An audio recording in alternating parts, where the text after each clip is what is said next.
If you're in the education sector and you want to know how the very best schools attract more students, how they're able to get more favourable media publicity, how they're able to build strong communities in their families, and how they're able to get amazing connections in business and in government.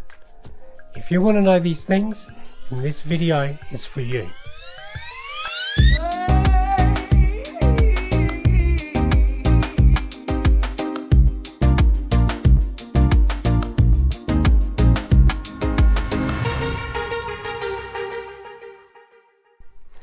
You are about to learn the exact managerial practices and marketing strategy used by the most successful and finest schools in the world. Information that is never shared. So take out your notebook. We're about to reveal to you the game-changing secrets of all flourishing schools. And we'll even show you the actual marketing mix blueprint that you'll need at the end of this video. Let's begin.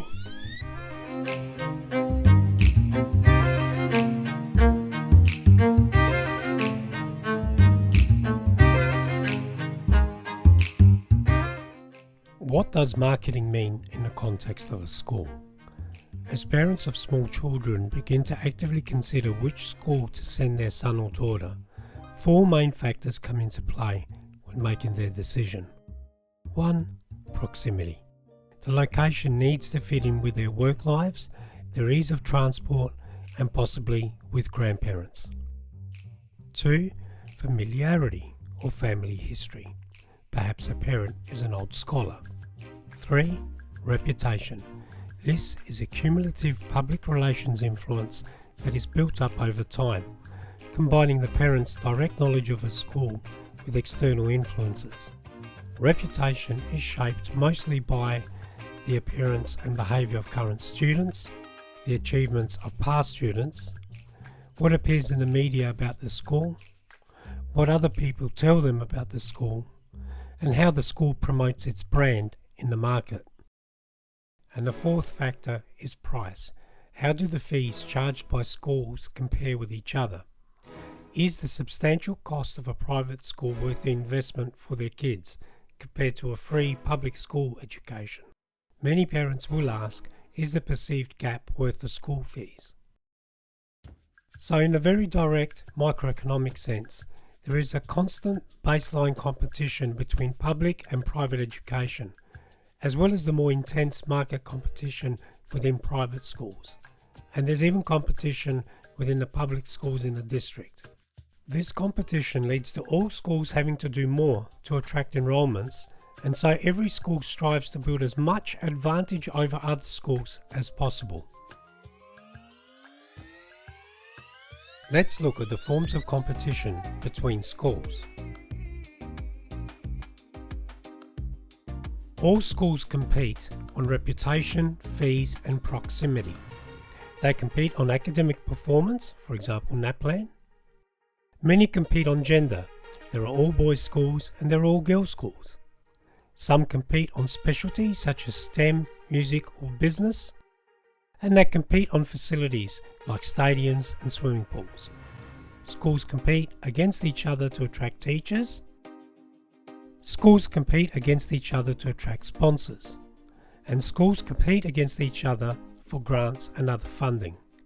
Schools also compete against the many halls, sports grounds and courts in their area because schools want to hire their facilities after hours to instructors and clubs that run their own classes and events such as yoga, judo, concerts, ballet, drama, basketball or Rotary.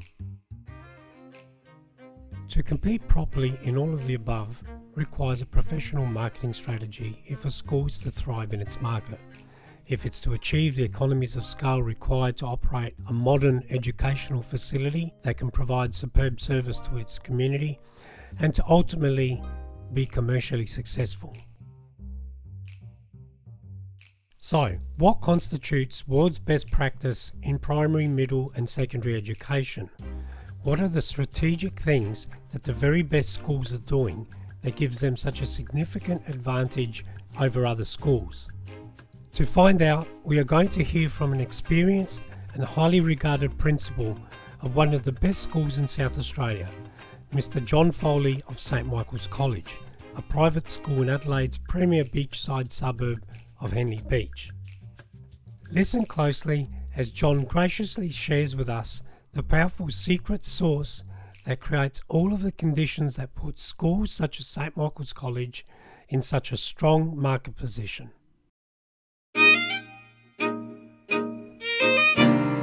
Perhaps we could just begin with the market itself. In 2019, at the time that we're recording this interview,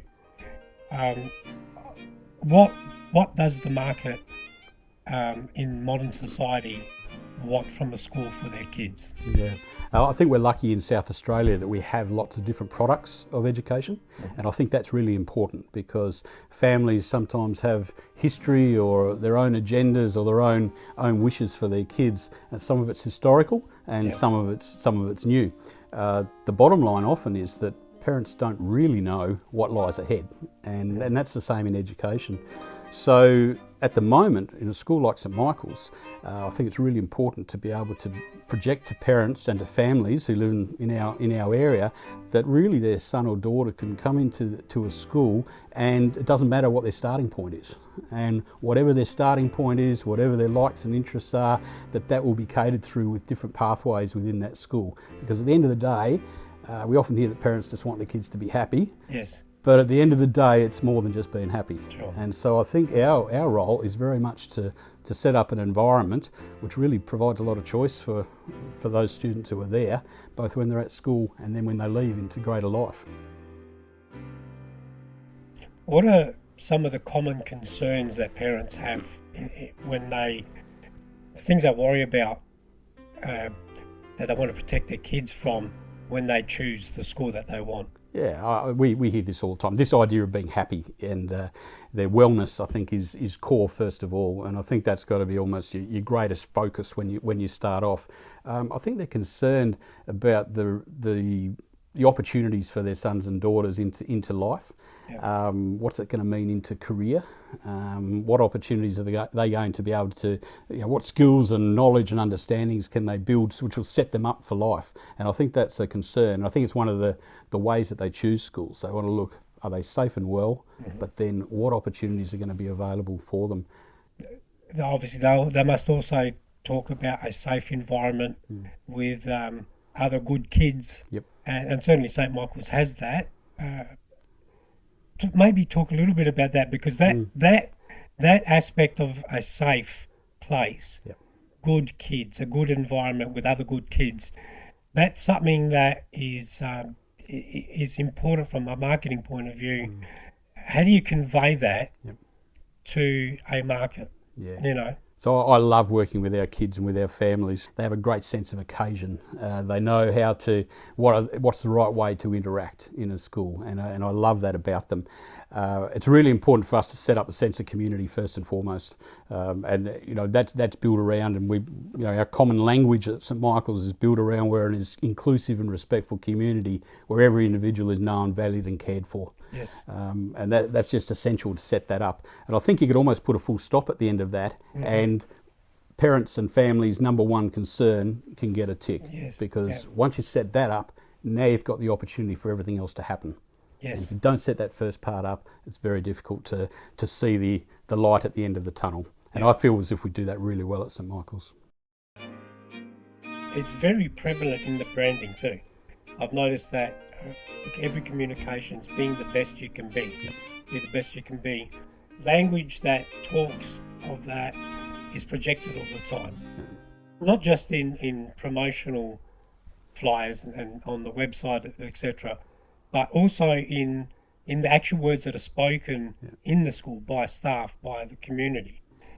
So that must be a purpose-driven activity. There's intention behind that. It is, and be the best you can be has been a motto and a way of being for a long time at St Michael's. I do think that families in particular are being more critiquing in terms of what education looks like today, and so I think we need to keep evolving that idea of what does be the best you can be mean. I don't think it's enough just to say it. I think we need to be able to unpack it at every opportunity and to be able to give examples of what that means. So if we can set up an inclusive and respectful community where every individual is known, every individual is valued and every individual is cared for, more so it's why do you do that? And so for us it'd be about enabling everyone in our community, whether it be students, whether it be staff, whether it be families, really to have the confidence to explore their curiosities. Once they can do that, they can flourish and they can fully realise their potential. And I think that notion of fully realising your potential is obviously a different way of saying be the best you can be, but there's something within it that I really like. It's got another touchstone to it about what does fully realise mean. Yes. Does it mean that you can realise or notice it, first of all, but then bring it to fruition? So those two different understandings of fully realise of potential I think is really important. And so for a school then, though realising potential means different things to different people. It could be sports, academia, STEM, the arts, so on and so forth. Making that very apparent and concrete and developing programs around that must be really important. I was at the campus the other day, as you know, at Henley Beach, and listened to a talk. And in that talk, the lady spoke about she broke out excellence, for lack of a better word, into very specific areas, different types of academic subject areas, different types of human pursuit, if you will. How does a school, or principals and people that are in education watching us now, listening to this, what advice can you give them, wherever they happen to be in the world, in their own communities, on how to, how do you market that? How do you show that? How you can show the proof of that? Yeah, again, I think it's about taking the actions, the values or the words, and then putting them into some sort of tangible practice that people can see. So if we're talking, and I think what you're talking about there is growth of individuals. Mm-hmm. And so for us, getting that fully realising potential is about growth, because potential, doesn't get reached unless there's growth. Yes. And so for that growth to occur, to set up lots of opportunities of engagement, opportunity, recognition, each of those things are really important. And while you're doing each of those things, to know that you've got a nice level of authenticity attached to it, a great level of challenge, because setting expectations is one of the things that will encourage and enhance growth, but then knowing you've got a nice supportive structure that sits underneath that. And I think to be able to offer to families and let them see this notion of, well, what does engagement mean? What does it look like? What are the opportunities that are available? Why do we undertake them? What's the recognition that will come from that? What do we mean by challenge, setting high expectations, and then what do we mean by support? To have tangible examples of that for people, and for us in schools to make that very obvious as what they are and what the outcomes of that engagement will be. I think that's the key to it. Yeah. So rather than just being able to say, we engage, I need to be able to say, here is what engagement looks like. Yes. And here are practical examples of it. And if you check the Facebook page, or if you check the weekly newsletter, you will see that coming to life. Yeah. Here are examples of a vibrant educational community, and people need to see that all the time. And from that message will spread. But it's particularly important if those who are within, and I'm talking about mainly the families, actually are then able to say, that's actually what happens. Yeah.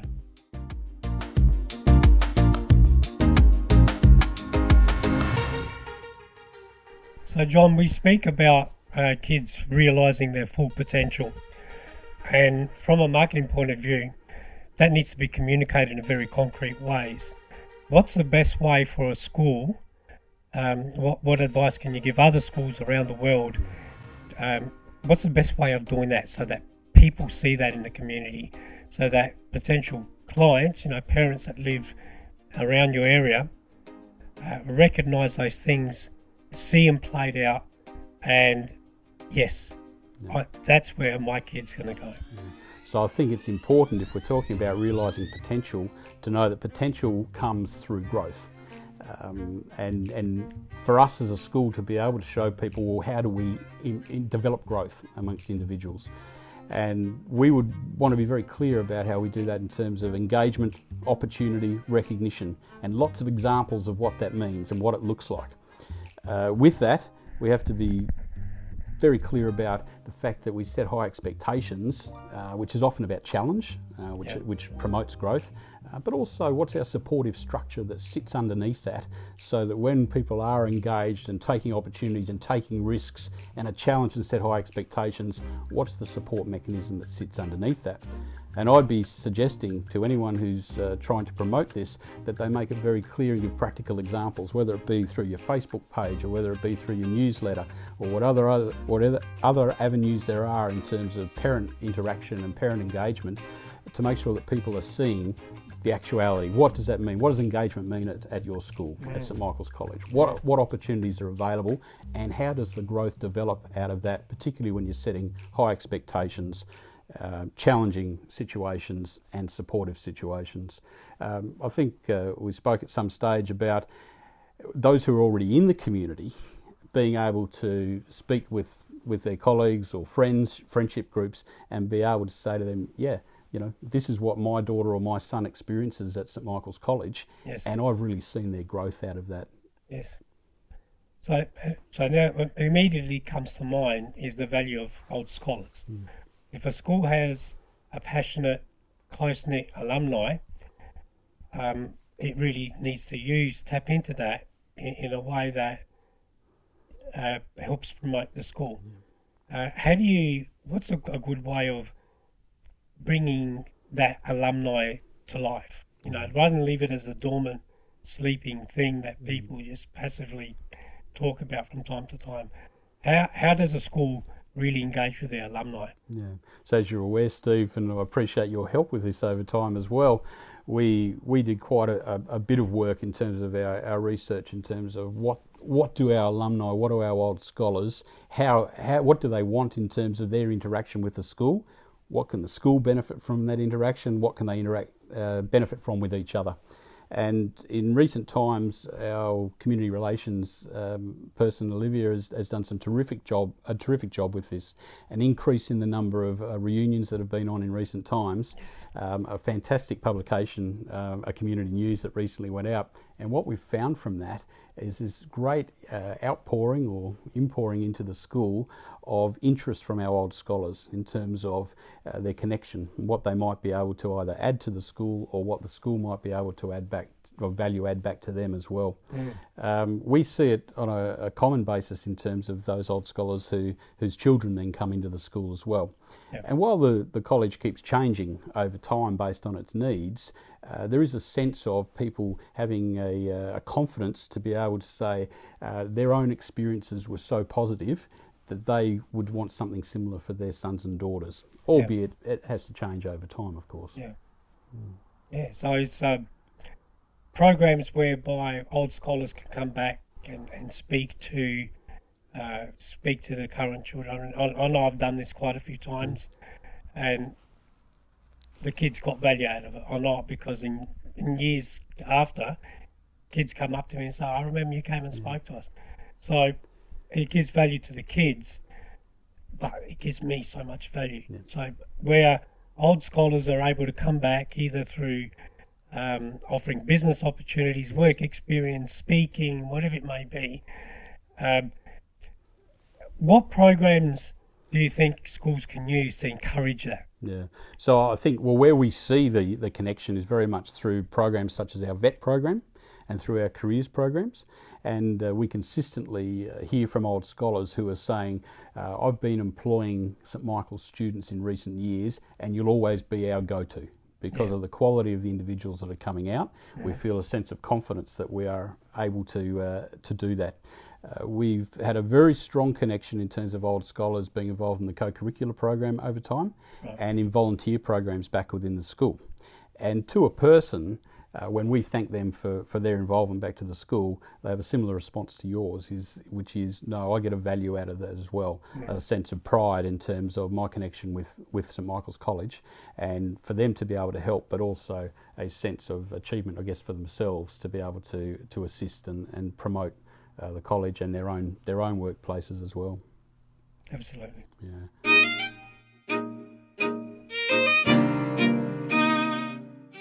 We all know how important referral selling is, the sales that you make from referrals.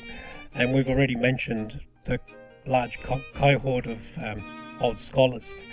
So from a school's point of view, people that want to make the most of that and to try and get something out of that referral selling, if they want to build that sort of thing, what does the school need to do with the kids while they're still there in order that later on they'll refer sales back either through their own children or through word of mouth to other potential customers? Yeah, I think one of the most important things and a gift that we can give is the gift of choice, and that is from a really quality education, that those young people are empowered to better choose who they become as people, as learners and leaders in the world.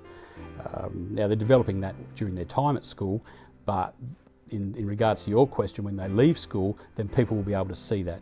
In terms of people, being able to choose the type of people they become, it's about things about right and wrong, being able to choose that, being able to make a choice about, do I help that person or not help them, being able to say, do I do the right thing or do I not do the right thing, do I lead or do I follow? Am I able to make critiquing choices? Am I able to be creative in what I'm doing? This is really important, I think, because when people see that, so someone employs someone from St Michael's College and they're able to say, this person knows they know their values, they know the difference between right and wrong, they know I can put them in an independent situation and they will be able to undertake that work. But they'll always come back and ask questions if they want. And they'll work hard and they'll push themselves and they will be willing to be smart about the way they go about things. So I think that's the part about being able to have choices. Am I going to, for example, choose between whether I want to be a teacher or whether I want to be an accountant or whether I want to be a tradie or a plumber or a whatever it be, that due to that education, they can make a lot of different choices.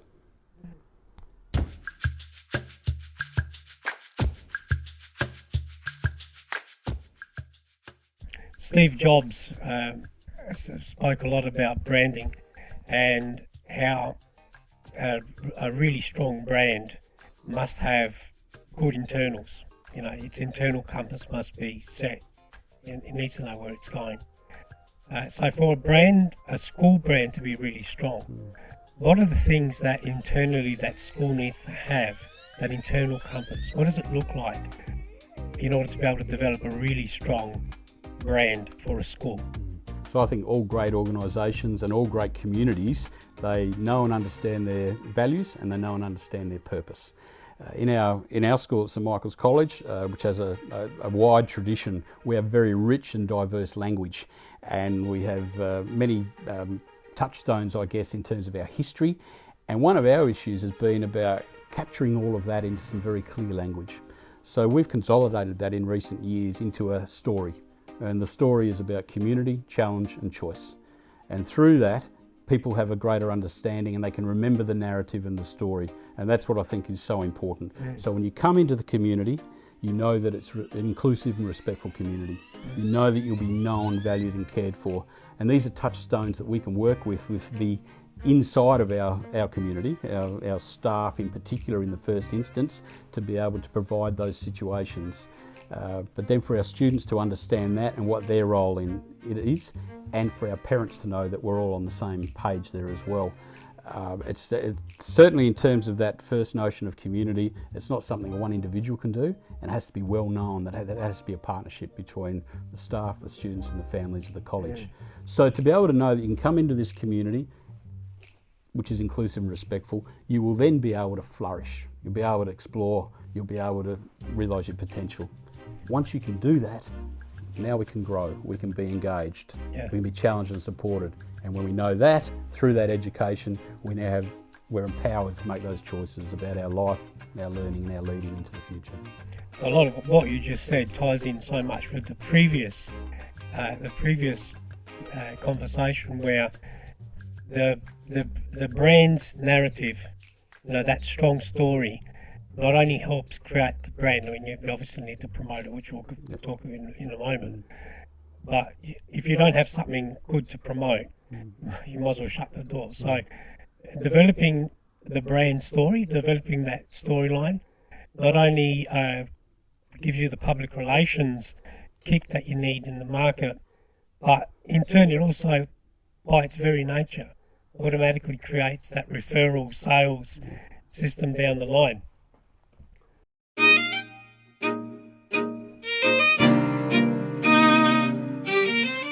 On the subject of promotion, of promotion itself, what would you suggest to a school who maybe doesn't have the size of St. Michael's, a school that is struggling somewhat to get enrolments, or maybe a school that is in a low socioeconomic area, and different school management, different managers of schools have various different challenges in order to make their school thrive commercially. And let's face it, you need enrolments.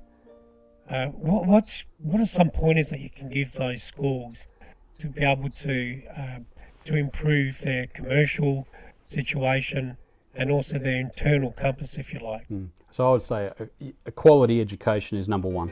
Yeah. Without that quality product, it doesn't matter how you try and sell that, it's just not going to work. You can market however you like, but schools are very open, people talk, social sets talk, unless it is a quality product, a quality school, then that's not going to work. First and foremost, to build around quality teachers, and to make sure that they are all on the same page in terms of our purpose and where we're going, and that's number one. I'd be suggesting that it doesn't matter how small you are or what your demographic is, you can create excellence and you can create quality within that product. And that's what people will mostly look for, because when they're asking their friendship groups about it, they will come back to be able to say, this is what my sons and daughters have been able to achieve through that school. I think once you've got that quality product, now it's about being able to signpost and pick the very essence of what that is. For us, we want to make sure that every individual that comes into this school is valued, and we want to make sure that they have a clear pathway through. And hence the story of, for us, Community Challenge Choice is very much a come in and here's what you'll experience through to the end as you leave the college. So for people to be committed to that, whether they be staff, students or parents, so that same message gets out there about what is it that makes it a quality environment, that will be the number one key message, I think. You just mentioned parents building a sense of community. What are some of the things that schools should do to help do that, particularly if they currently don't have a lot of community, or they've had a history where there's been a lot of negativity, and parents that haven't been actively involved in stuff? What should a school do to tighten that up? Increase your communication methods and modes, and consistently be communicating with your families. I think that's probably the most important thing that I can think of, and we have great involvement from our parents. At the beginning of every year we have our parent information evenings, and every year we're overwhelmed by the number of parents that involve themselves. You would have heard me say it many times now, that the moment a parent leaves on an evening to go to school, it's sending a really strong message to their sons and daughters. It says that they care about their education. And I think parents need to be affirmed with that. So when they do come to a parent information night, that it has the right messages which are there, that they can leave and say, well, I found that really valuable. and therefore I'm willing to support that into the future. But never to underestimate the value of making sure your sons and daughters are very clear that you're interested in their education. Yes. So I'd say that's number one, because but number two, I would say to keep a clear communication flow going. Learning management systems these days are just so important to that. Real-time information to be able to get to parents, whether that be about learning progress or events that are coming up or culture within the school. I think messages from the principal, whether it be through a newsletter or through other forms verbally, I think are really important as well. People will look towards the principal to be able to say, where are these messages coming from? To what level do they support and back up and follow up through those messages? So I would say that if parents and families are feeling as if they have the information and they're engaged and there is a flow, a push-pull flow of communication available, then it will set us up for a strong partnership into the future.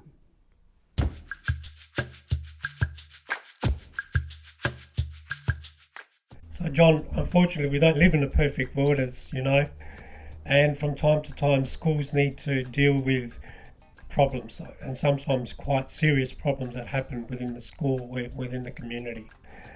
Particularly not so much in Australia, but in other parts of the world, schools are dealing with things as serious as stabbings and so therefore crisis management has got to be an important part of managing a school, and a plan needs to be in place. What do you suggest that all schools, irrespective of where they are in the world, need to do and have in place in order to be able to be ready to deal with any crisis that emerges? So you're right, and our community doesn't stop at our fences and gates at St Michael's College either. We're a much wider community to that, with many thousands of people in the western suburbs. So we're open to numerous crisis possibilities at any time. So for mine, my best advice would be to make sure that we preempt that with crisis management plans, and with that, support groups that are available. So I would always say have an emergency team available, emergency response team, which is set and available, and if there is a crisis of some type, we then have a very clear approach to how we might undertake that.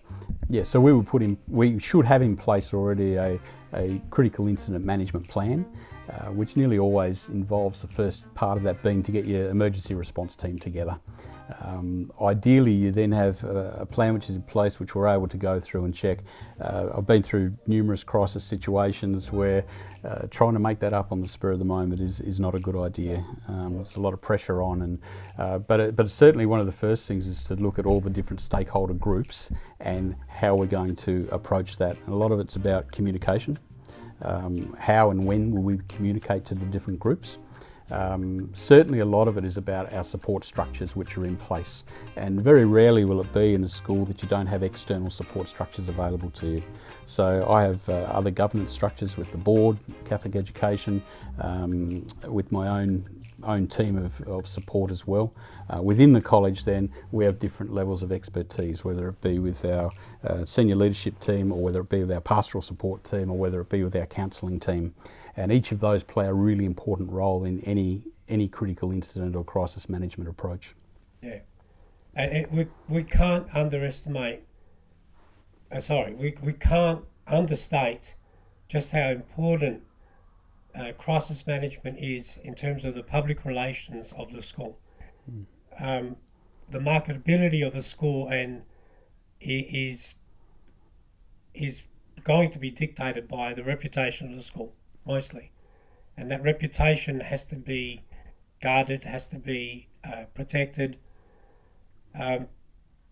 What would you suggest that a school management team should do when something really bad happens? How quickly, what are some of the basic things that they should do? Yeah, so safety is number one. So you have to ensure that those who are closest to the incident are safe and well, and once that's done, now we can communicate out. Clearly different stakeholders within the school community will want different parts of information. but we need to be really critically aware of how we put that out. And there may be times when the information that goes to staff, the information that goes to students, and the information that goes to parents or the wider community may all be slightly different. And I think it's important to understand that those responses and that those communications need to be very clearly thought through as well. I think in many situations there is not the need to rush in terms of those communications. I think it is a time just to slow down, get the critical aspects right first, and then be very clear about how you're going to communicate and who you're going to communicate that to. I think it's particularly so with the media, and how the agendas that may be various in terms of the media, from very much just wanting to tell the story, but right through to having agendas about what that story looks like. And I think it's prudent to get very clear advice on how we manage that. My next question was actually going to be about dealing with the media. There are schools, particularly private colleges like St. Michael's, that sometimes journalists try to take opportunities to make colleges look bad. How do you deal with that when you have a little bit of a pig of a person trying to frame things in the way that put their own slant in a negative tilt that it's not justified? Yeah. So we have a really strong relationship with some really great media outlets in Adelaide. We've got some good personal connections there as well. And so the bulk of the time, I believe they're trying to genuinely give interest stories about the positives of schools. But in the situation you're talking about, I think it's important to know that we dictate what information gets out there.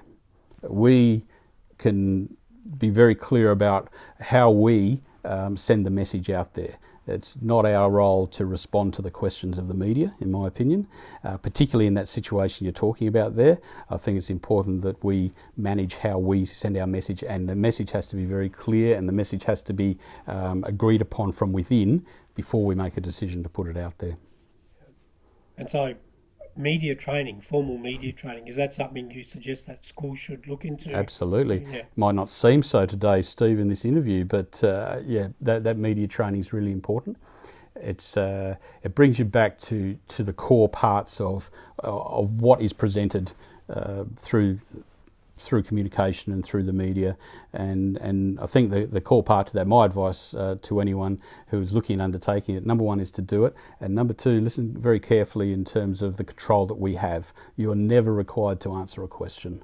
That is up to us to be able to make decisions about what is valued and what is important to our school community, and we should be very much in charge and know our community well, to the point where we make decisions about what information we put out there in the best interest of our whole community, staff, students, families, and our community. They're the people that matter most within anything that goes out through our school.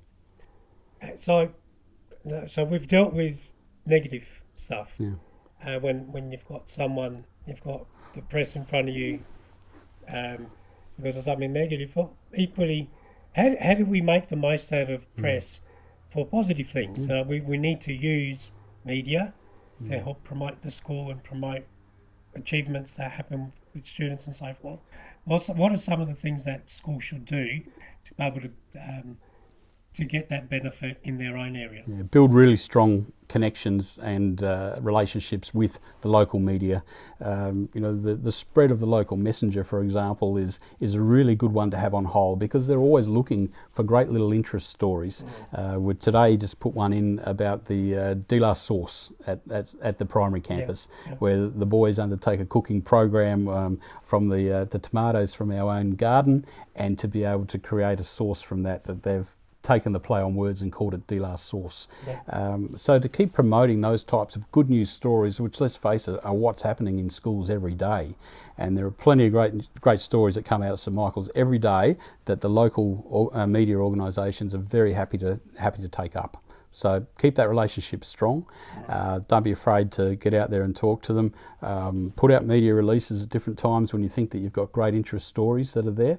And then they will come to you as well. They'll come and have a look and say, look, we really like what we're seeing and what we're hearing, and have you got another story for us? Fantastic. So that we've just spoken about putting out communications, positive communications that are free. Essentially, it's publicity. What about on the subject of paid advertisements? What do you feel is a good level of investment that a school should apportion for paid advertisements? Yeah, so we've got mixed feelings about, for example, an advertisement in the paper. If we're always looking at what does that mean about bang for buck? Who's going to get that information and what decisions can they make from that? We made a decision a few years ago to be a bit more local in terms of local community groups, whether it be the local surf lifesaving club or the local cricket clubs or the local footy clubs, where we've got lots of connections and lots of families, whether they be old scholars or current families. And so we might, as part of our marketing plan, actually sponsor a player, for example, or put a small sponsorship in. So for the $500 or $600 that it might cost to do that, compared to the $5,500 that it might cost to put an ad in, while we would say we have to do both at different times, we're a little bit more discerning these days about how we do that.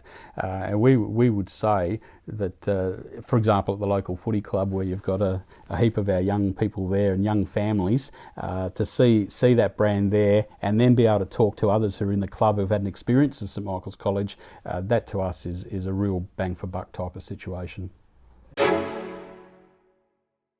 John, every school lives in its community, and what happens in that market is going to impact on the school. Sometimes things happen out there in your market, in your community, in the area that your school's in, that can impact the school directly, that we have no control of as a school.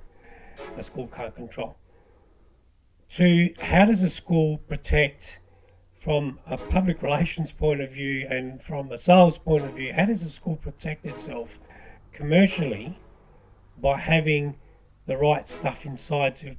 What protection does it need to have to be able to buffer itself from some of that commercial threat that could happen at any time? Yeah, so I'd say in managing that risk, one of the best things you can do is to have a very strong board and a very strong governance structure, so that everyone within that governance structure understands their role. For mine, having a very good skill-based board is essential. You'll find that representative boards have their own strength because they're all able to add to that.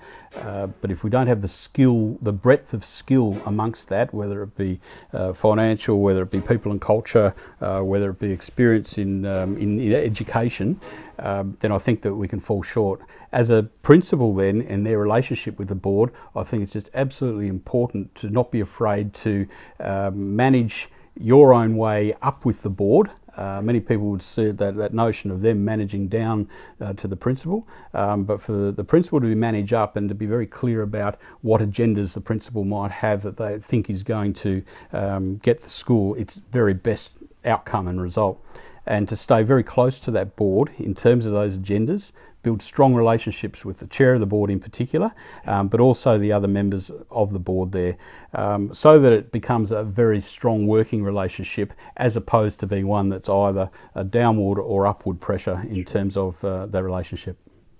Fantastic.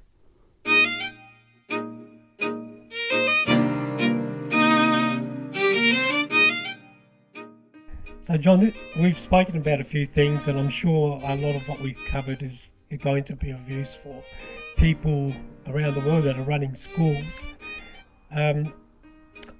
What is the final piece of advice you think you can give people if you are only able to say one thing to an incoming principal in a school that maybe faces bigger challenges that what St Michael's has? What are the things that you'd say to this person? I would say be very clear about the values and the purpose of your organisation and know them inside out, because it's from those that you can build everything else around it. And to build a quality school around your values and your purpose is something that is very difficult to do if you don't know what they are or you don't understand what they are. Great leadership will be people who can influence others towards a common goal. And if you are leading that and people feel confident in what that purpose and value is, and they know that you believe it, then they're more likely to be influenced to come along and reach that goal. Fantastic. John, thank you very much. All the best. How can people find out more about St Michael's College? Yep, so people can go to the website, newly developed and underway website at the moment. They can either go there or they can contact the college, get onto the Facebook page. There's lots of information there, and we'd love to hear from anyone who's interested in knowing a bit more about St Michael's College. Fabulous. Thanks, Steve. So we've heard from the principal of one of Adelaide's leading schools. I hope that this information has been useful to people in school management all around the world. Please visit the St Michael's College website. There you'll find out more about the college, and you can browse some of the documents that St Michael's College has developed and put on there. And they can provide an example as to the sort of things that your own school can develop. This is Stephen Cavallo, thanking you for your time and looking forward to meeting you again in the next episode.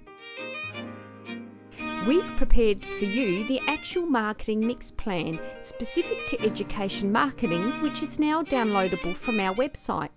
Simply visit the services page and click on the education marketing link. You'll see a free PDF of the educational marketing mix plan that you can download and use. Visit www.thebusinessfirm.com.au. For more information about marketing and fundraising for schools, colleges and non-profit organisations, listen to the Business Firm podcast, available for free on all the major podcasting platforms.